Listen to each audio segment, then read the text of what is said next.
identity. IRDA talks about access control, it talks about identity, it talks about user accountability. So just as you said, and after you gave your description and you spoke about a lot of things which is possible, and we finally were able to arrive at a simple equation which said data protection is equal to purview. Can we, in the similar way, talk about identity, access control, user accountability? Because these again are very important things, and we see these things coming up again and again and again in the cyber security compliance guidelines of IRDA. So please throw some light on this particular segment, because identity, as we say, in one of my favorites is that in today's world, firewall does not matter. Oh, wow. Yeah, in the old days, firewall Physical guard.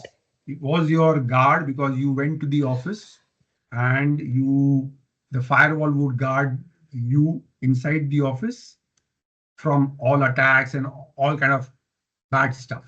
But today, because you are moving around here and there, this piece of firewall is not really very useful. So when I talk, I say your identity is your firewall, because wherever you go, if your identity is strong, that means your security will travel. So if that is the case, what do we do to take care of this access control and identity and user accountability stuff using some of the Microsoft technologies? Thank you for that question. And see, I've actually evolved myself as a professional from the classic on-prem world to the hybrid and to what the Azure AD now is, which is Microsoft Entra ID. And I've seen the evolution. And just so rightly as you put, especially post-COVID, things have evolved, things have changed. Our attack surface has grown. It is not just a single desktop on which various people, in different shifts come and log in, and we don't have to store our phone in a locker before we enter the office premise. I think everybody's on the move. We have BYOD devices, we have tons and tons of endpoints coming into play, which is also empowering the way we do business today, right?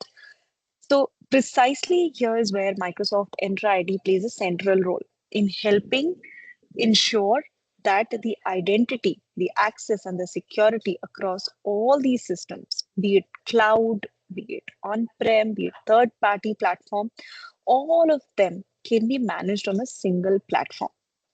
And who all these can be?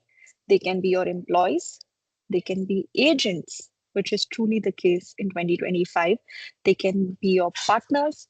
And in the insurer world, they can sometimes even be the policy holders, right?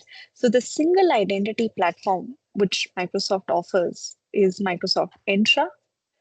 With single sign-on coming in, we all know users do access their applications, their core insurance system, their CRM portals, using one secure identity, reducing the password fatigue and fraud risk.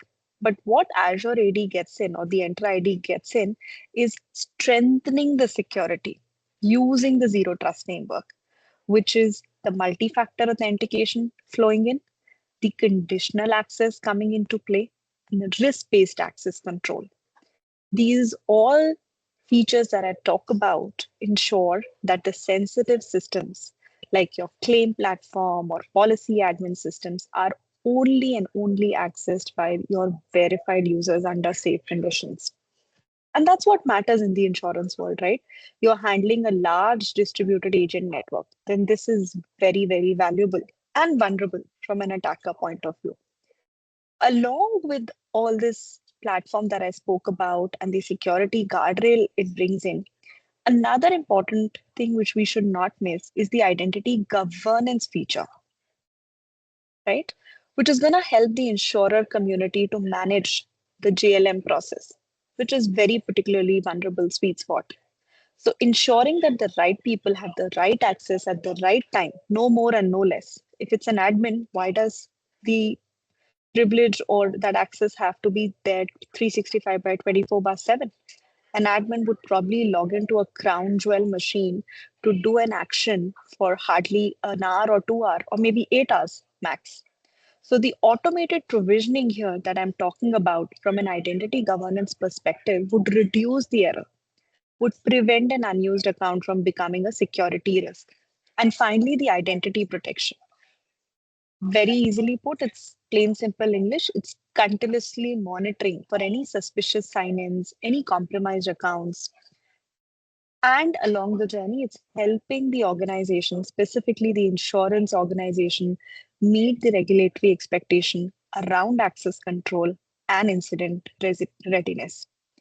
So, in short, Azure AD, the Entra ID plane, provides a secure, a centralized, and a compliant identity management across the entire ecosystem. So, which means that when it comes to the identity and to the access, we should now come to the second part of our equation and say identity and access is equal to Entra. Would that be correct to say? Yes, the answer lies there. Correct. Perfect. So two equations we have seen so far. One equation we saw was data protection is equal to purview. Identity protection and access level protection is equal to Entra.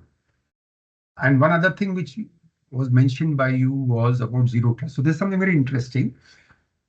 In the physical world, we always say you need to trust people.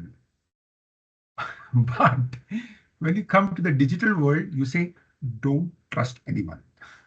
Unless and until you prove that somebody is that person, you should not trust that person. So that's a very interesting concept which has come out. So I'm sure people on the call will also should read about it. Zero trust.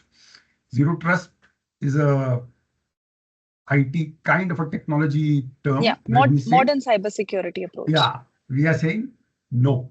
Whenever you are interacting with anyone using technology, don't trust. Don't assume somebody is ABC. Always verify. Always verify. And how do you always verify?